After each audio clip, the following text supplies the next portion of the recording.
Welcome, everybody, to CSR Talent Group's Corporate Impact Leaders podcast. Today, we are so pleased to have with us Ann Cantrell, who I will say broadly is a fashion expert and especially really knowledgeable about sustainability in fashion.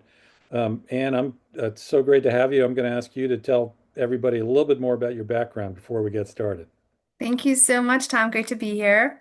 I started my fashion career back in 1996 at Brooks Brothers. I've always worked in corporate fashion with different heritage brands, and I started in the planning track, but ended up mostly in product development and in accessories. I worked at Ralph Lauren. Coach was my last corporate gig there. And along the way, I met so many great colleagues who really started to pivot towards sustainability after I left. But I also opened a modern general store in Brooklyn, New York, almost 18 years ago. So I believe in economic sustainability as well as environmental sustainability. And in the meantime, I also started working at FIT, first as an adjunct in the Fashion Business Management Department in the School of Business, Baker School of Business here at FIT, where I'm speaking to you from now. And I have been here, I think, for 14 years full time, 14, 15 years full time. It's all running together, but here I'm the course coordinator for a awesome required class for underclassmen in our major called Circular Economy for Sustainable Fashion Business, and teaching all the things that we need to have our change makers and future thinkers of the that need to come in and really change the system that we've been working through for a long time. So I'm excited to be here today and talk about this important topic. That's so great. And I want to ask you a couple of questions about what's going on in the world today. But before we get there, maybe you could give folks who don't have a lot of knowledge or understanding about fashion and sustainability, just give them a little bit of a background on what you've seen over the years and how it's evolved.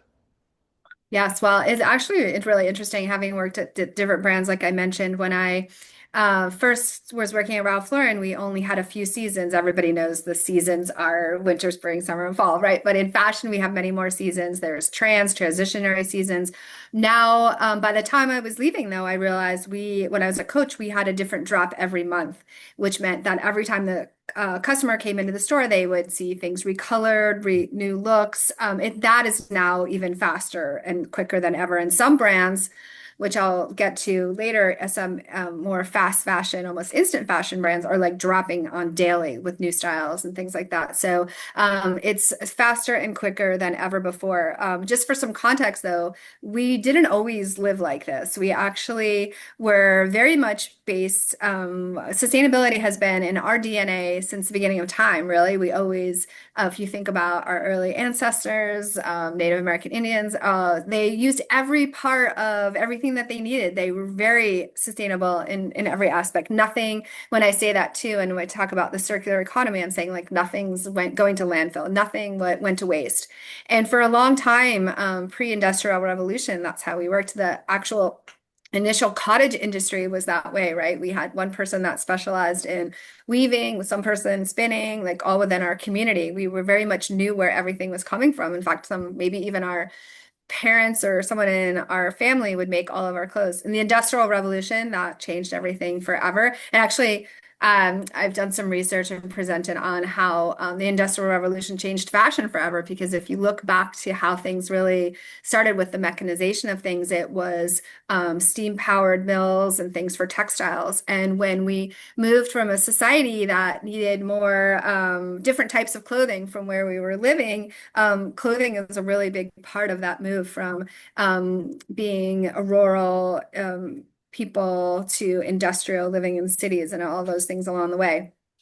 We're speeding up a little bit, fast forwarding a couple hundred years, but the rise of consumerism at the end of, beginning of the 1900s, as we are able to produce clothing, we start with ready-to-wear clothing, where for the first time in the early 1900s, where you can just buy things off the rack. Before that, everything was bespoke, or, we really, again, knew the people that were making our clothing and with our community. So once we started having the textiles became cheaper, everything just kind of sped up from there. World War I and World War II not only gave women more freedom in expression and more discretionary income, but also the fashion, the hemlines went up along the way, and all part of that was maybe due rationing of fabric and things like that. But we've also just really progressed and gotten faster and faster. In the 20th century, we have the rise of consumerism and fast fashion.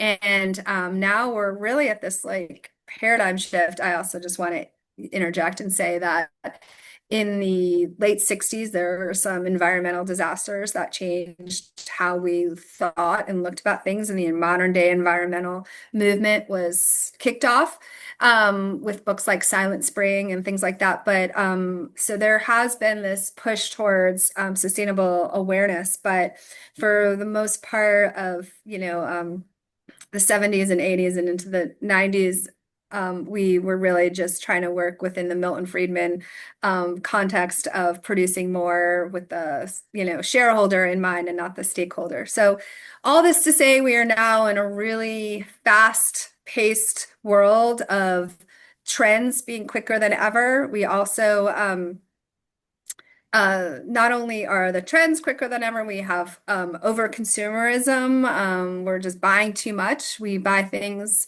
without, the longevity of the item isn't what it was when I was growing up. And really that mindset change has really turned a lot. My students aren't programmed to think like I should buy things that are going to last a long time and then I'm going to have forever and then I'm going to truly love. So we're trying to instill those ideas and kind of like just do a 360, if you will, back to how we all started. But along the way, we also have learned a lot of lessons, but not much has really changed in how clothing is made, and that's really to the detriment of the environment and the people within the system. Well, I want to talk about tariffs in a second, but before we go there, and I think I know the answer to this question, but when exactly did we start importing a lot of fashion, or when did a lot of clothing items start getting made outside of the United States? Was that as recent as the 70s and the 80s, or It was actually attributed back to the NAFTA, right? the North American Free Trade Agreement, where we really opened up our borders to Mexico and Canada, but also this idea that we could get cheaper labor outside of our country. And famously, there's a story with Liz Claiborne, who at the time was like huge manufacturer of women's apparel, and they were like, we're never gonna, Jeffrey Chasm, never gonna produce in China. Gets a sample back and could not believe the quality. It was such high quality and for such a cheaper price. And that was the end. They would fly to China and review all of the assortment and make sure everything was in work according to their specifications. And since then, I don't know, maybe you remember this. I play my students this funny video of I'm not going to sing for you, Tom, I'll spare you, but the look for the union label, look Oh, for sure. Yeah, I the remember that. union label. And like that was a really big push. I think Yeah. that video was late 70s, early 80s, but it was a reminder to people that these were American jobs that were losing out on. And unfortunately, though, we have shipped so much production overseas, 95+% of our production overseas. We can't even make most of the clothing that we would want in the United States. Like literally the machinery Right. is in China, specialized in China. If you want to make a sweater or knits, that is the place to do it. And it's really hard to find an American made goods from American raw materials. Almost impossible. So So interesting. along the way we lost our way. So Yeah. I'd heard that about many specialized businesses, but I hadn't heard that about fashion, that we couldn't actually make those same materials here. yeah, and the other thing though to compare to other industries is that fashion is such a human focused business. Like if you think about the automobile industry, like a Tesla, like a human doesn't even touch a Tesla, like by design, right? That's Right. so so mechanized, the process is so mechanized. But, for instance, my dress and the arms holes and the puffy sleeves, like that has to be done by human hand. Mhm. That we don't even have the machinery to do that at this point. So it is one of the very, very few human-focused industries still where we really need that the whole manufacturing process to happen with humans. And that is another issue that's come up with in terms of ethical manufacturing. Most, like 99% of brands don't own their own factories, meaning Right. like, it would be a whole other system to own a factory. At Right. Coach, when I was there, we owned one factory, and it was like you need to. It's like a whole different business, right? We need HR, we need housing, we need all these things. So most fashion brands do not own their own factories, and therefore we kind of like don't think about them, the all those workers that actually make our clothing. And so that out of sight, out of mind has also helped with this, unfortunately, this disconnect between, I always say like we're sitting in our offices looking at Excel docs, Excel spreadsheets, and looking at like maybe AI production models and making all these decisions off of this information, but we're not thinking about the human part of it as Yeah. well. So that's been a big issue. Yeah, I remember back in the early 2000s, Gap was announcing that they were going to audit all their factories, and it was a front page story in the New York Times that where Gap came back and said, uh, "We are sorry, but we had a really hard time doing it." It was the first time I'd seen Yeah. a company really admit how difficult it was to audit their Yeah. factories. Um, Yeah, and also, yeah, I mean, back to that process too. I mean, you bring up the Gap. They had a lot of sweatshop issues along with a yeah, lot of other brands. I'm not just going to throw the Gap under the bus, but I mean, I've been to factories before. They're also going to show you the best, right. the best scenario, and I don't even think people realize, but like most factory workers live in dorms with like multiple unrelated people living in the same room. They don't go home every night. That's why Chinese New Year is like the biggest people migration in the world, because people are only go home perhaps maybe once a year. They try to save their money up and go Yeah, home once a year. So, I've seen factory dorms, but of course they're just going to show us the best scenarios and things like of course. that. So even auditing, there's whole cottage industries that have built up to just make things look better than they are, or Yeah, that whole onboarding a factory into this a new supplier. There's a lot of steps that brands go through. They nobody wants to be complicit in all of these steps, and make sure that we're paying people a living wage, that we are overtime and all of these other great things. But on the other hand, the brands aren't making concessions when they say we still want the same price. Okay, we made 100 changes. Yes, I know, and they were all last minute, but you still have to deliver it on time, and you still have to come in at the same price. So, if you can't win on all of these fronts. It's just not possible. so it's clear to me we could talk for another 3 hours about this at least. But Yeah, let's talk very about the passionate. current. Yeah. Yeah, I mean, let's talk about the current situation. And you and I talked about what you're understanding about tariffs, how it's affecting the industry, and how it's affecting sustainability. Because what you're talking about is interesting to me. Obviously, companies don't have as much control over their product if they're outsourcing everything and those suppliers are changing all the time. What are you seeing companies do in response to the tariffs, or what's the effect of the tariffs and the fact that they're changing every day on the fashion industry and sustainability?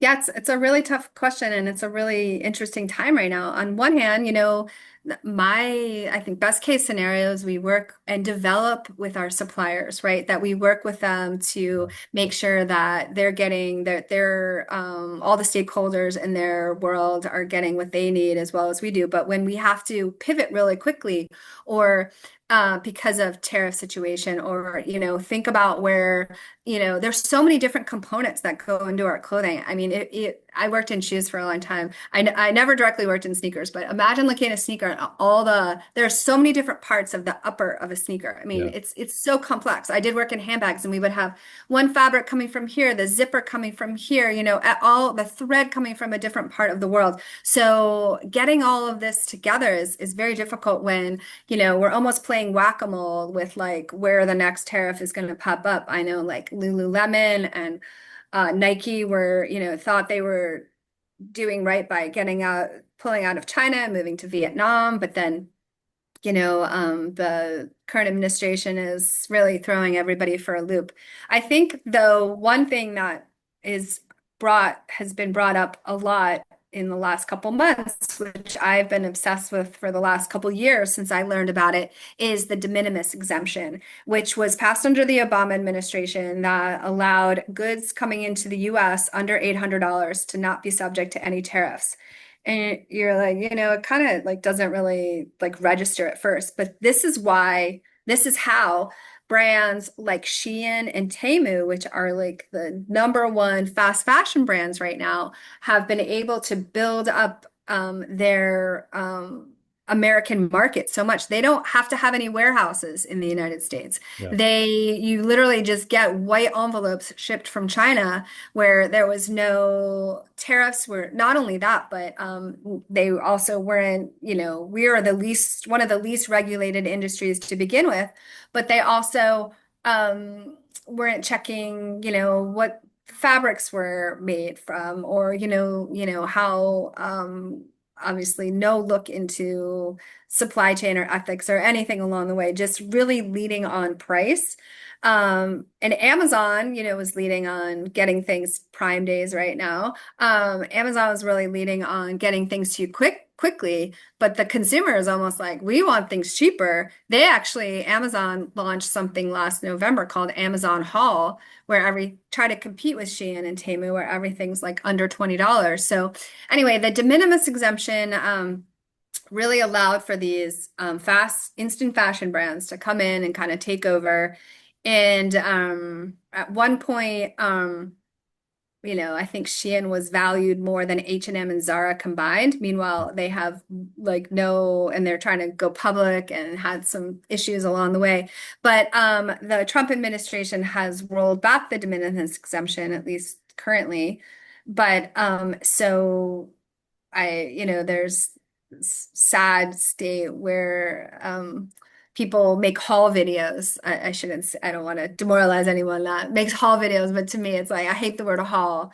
I have a teenager and she's like, I'm going to make a haul from, like, the only place you can make a haul from is my store. But otherwise, like, they make these haul videos. And there was a famous one a couple weeks ago where this woman was doing a haul video from ASOS, which is an online retailer. And then she got hit, like, I think she had $800 worth of merchandise. And then she got hit with like a $1,200 tariff bill after that. So I think people are waking up to, Yeah. it's still too cheap. Oh, there's still, too much cheap clothing, still producing too much, but at least maybe we're like trying to make some connections to who is making our clothes, where they're being made, and what are some of the ramifications of this decision-making process. So I don't know. I thought the same thing during COVID, Tom. I thought had some really eye-opening moments during that. There was a cool movement called Pay Up, hashtag Pay Up during COVID, where it was a social media movement started by Aisha Barenblatt from Remake that was making brands pay up for the goods that were produced and never paid for because American brands, or I shouldn't say American brands, but brands canceled their orders because their stores were Yeah. closed. Yeah. And that really, I thought that was like this viral moment where like, okay, people are getting it. But I don't know, I've said it before. We'll see how it all plays out. You'd mentioned in one of our email exchanges about the possibility of resale getting bigger than retail. And again, that's hard to predict the future, but do you think that's a consequence of what's going on? Yeah, Going to be a I consequence? definitely, I mean, there are a lot of strong cases out there that the sale movement is going to be bigger than retail and very shortly. One thing I want to also bring up that hopefully your listeners know about is extender producer responsibility, EPR. The Yeah. idea that brands own the end result of what they're producing as well. Right now, we're talking so much about how things just end up in landfill, but with extended producer responsibility, there's some ramifications for where with the end result of the where the goods are ending up. There's some really awesome examples of brands doing really well out there. I know everybody speaks about Patagonia, but I just have to tell you a personal story about Patagonia, where I feel like they say they're not just selling you clothes, they're like basically leasing you clothes because they'll buy back whatever you don't want anymore. They have like a listing on their site, but also personally, yeah, we always repair. We have a lot of Patagonia things in my family. Some of my daughter's hand-me-downs are like fourth kid Patagonia. Anyway, my husband had a jacket and a pair of pants that needed to be repaired. They were like hanging in our apartment for like a while. I finally brought them in. And I guess I checked something off when I handed them in, like if they can't be repaired, give us a credit. He ended up getting a full price credit, like $450 for a jacket and a pair of pants that were like at least 10 years old. Yeah. And I'm like, this company is really putting their, you know, money where their mouth where their money is. Well, you know what I mean? But the Yeah. idea that, really standing for that, we're gonna take stock, like we're gonna make a good quality product. You're gonna love it a really long time. We'll figure out who's gonna own it after you, or we're gonna try to turn it into something else, which is another thing that's happening right now, where we're have a Let, lot let's of let's talk about that a little bit. I love giving credit to companies and highlighting those who are doing great things because unfortunately there are not enough of them. But tell us more about companies that you see are doing interesting things or have interesting approaches, especially with the tariffs, or just historically have been, some of the top companies doing this in a responsible way. Yes, well, I'll tell you a couple that everybody's going to know, and Yeah. that like Stella McCartney out of the UK, she's, been leading with sustainability since the get-go. Her, no animal, no harming any animals, really, no fur, no nothing. She's really been a huge leader and proponent in this world. Eileen Fisher. Also, she has some interesting things. Not only do they have dressing that is like capsule dressing in the sense that you can layer on things from year to year. You don't have to buy a whole new wardrobe every time you walk in. It's this very thoughtful approach to dressing as well as environmentally conscious materials. But they're also, I think, 60% employee owned, which I think is really cool. Yeah. Yeah. Some other ones though that I've been working on this concept, Tom, it's called flow fashion, Yeah. and it's really combining the best business concepts of fast fashion, like speed to market, um, trend right product that is going to sell with slow fashion. And maybe if you're familiar with slow fashion or fast fashion, I compare it to food. When we go to a farm to table dinner and we know the chef and we know where all of the ingredients are coming from. That's like a slow meal, right? And we enjoy every morsel. It's the same thing with slow fashion, or we might know the designer or the maker, or we might know where all the raw materials are or the farm where things are being made. And so that's slow fashion. So when we're combining fast fashion and slow fashion, and there's some really cool core values of slow fashion that are really working, obviously ethical responsibility, environmentally preferred materials. But there is, I've been researching and came up with this concept of flow fashion, where not only are those words mixed together, flow and slow, but when we're in the flow state, we are mind and body are at one, our things are working in a harmonious way. So that is how I imagine, and we could work towards a flow fashion model in the future. So I'll just tell you a couple brands that I look at here. One is the Kit. It's out of the Dominican Republic, and they actually don't produce anything unless it's bought. So you can peruse their website, the Kit, KIT. You can peruse their website for style ideas. So you pick a body, give them their measurements, look at the fabric qualities and prints, and then they'll make that in there under one Wow. roof in the Dominican Republic and get it to you in about 2 weeks. That's a really cool company. Ministry of Supply is one that was um, born out of MIT. Really, this idea of 3D knit technology where we're creating durable clothing that's made to fit your body in these bespoke, off of bespoke machinery. So, here again, those are ideas where like we're just Yeah. creating things that people want. We're not producing anything that's not going to sell. It's really good. We're going to love it. We're going to want to keep it for a long time and have it ready when the customer wants it, not just producing things when we, walk into a store and hoping that it'll sell. So the fast fashion issue, I think, I is really about pricing. So with these examples, are there examples where they're Oh, it all comes down to somewhat, price. Yes, yeah, it all does come down to price. I will say that some of the stuff is not cheap. I mean, we have to yeah, like give in somewhere, right? And yeah, I think I mentioned that the cost of clothing has not gone up. In fact, if everything else, the cost of eggs, milk, everything we buy has gone up, but the cost of clothing in comparison has gone down. sure. So yes, we have the pricing is not the same, but I always use the word amortize the amount. I mean, maybe I'm justifying things personally, but like, I'm gonna wear this dress 1,000 times, Yeah. rather than buying something that is cheaper and, I might not wear it as much. Now, I'm, older and college professor. My students are like, might not be able to afford those things or want to get in that mindset of buying more and better. But that's where resale comes in. And I think that there's some really cool sites. One that I love, maybe your audience is familiar with or should be familiar with, is Benny, Beni. It's a really cool app. I love the founder. I've heard her speak a couple times. And what Benny does is if you put in what you're looking for, so say you want, this is just example, my daughter loves these or used to love these type of jeans. They're called Miss Me jeans.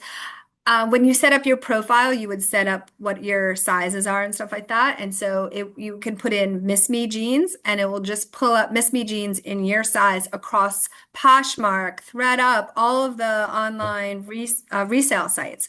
So it's just curating what you want. And what I Okay. love about what the founder says is that she thinks we need to lead on price, right? Because people love the backstory about the sustainable brands and love like all of the things about like the kit and all those things I was telling you. But at the end of the day, you're right. Like people might not spend or be able to have the means to spend what they can to get things that, in that higher level at that point in their lives. So leading on price and then with a great backstory is maybe how we can figure this out for the future.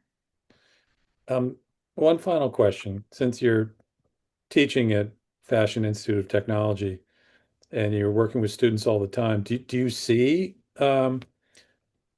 this younger generation taking this more seriously? And because obviously it's in the news a lot now, the sustainability issue. Do you have hope that this next generation is really going to latch on to this idea of, resale and really understanding where their products come from? I really see it. I really Yeah. see it. I have been teaching this class for over 10 years and now it's required. And I thought, maybe when I got required, I was going to see a different level of students. I actually see more engagement. Good. Even when I'm teaching a class in forecasting or something completely different, the companies that students really truly want to focus on and learn about and are interested in are more aligned with these core values that we're speaking about. With that being said, I'm not like gonna, Yeah. pepper the issue when it's not. This is a fast fashion is a $150 billion industry that is just getting bigger and bigger. Yeah. And everybody's kind of talking out of both sides of their mouth. They will say one thing. I mean, you know, my students are just telling me what I want to hear, but I don't really think so. They're like, I haven't bought anything since I started this class, which again, I'm in the business school. I'm a shop owner. I understand that that is not the right path forward. We need to do better. Uh, Stop buying clothes is like not going to help anybody. We just need to figure out a better way to do it, of doing it. But I do think just we do some for personal footprint exercises and an inventory of our own footprint as well. So I think, starting to really infiltrate in, and I do have a lot of hope for the future. That's Mostly, I have fantastic. hope that we can reimagine a better system and things can work better than they are. And hopefully the overconsumption will follow along the way. Yeah, I believe that. And whatever you think of the tariffs, it is making us all rethink what we do and what we spend and the value of the things Yeah, and we where buy. things are coming from and Yeah. how much we need. And yeah, it's definitely been an interesting time. Yeah, it's a seismic event, I think. Well, Anne, thank you so much. That was so interesting. We could talk for hours more. I know that you've got a Yes. lot more in there Part that you two want to next get time, out. Tom. Part Thank two and you. part three and part four. Um, Yes. Awesome. All right. Well, thank you so much for having me. yeah, and for those of you who are Yeah. listening, if you want to get in touch with Anne, you can either reach her through us or Anne. If you Google Anne Cantrell, I'm sure you can find her through FIT and through LinkedIn. So thank you so Yes. much. We'll Awesome. be in touch to do a next one in the near future. Appreciate it. Awesome. Thank you so much, Tom. Have a great day. Thanks. You too. Okay. Be well.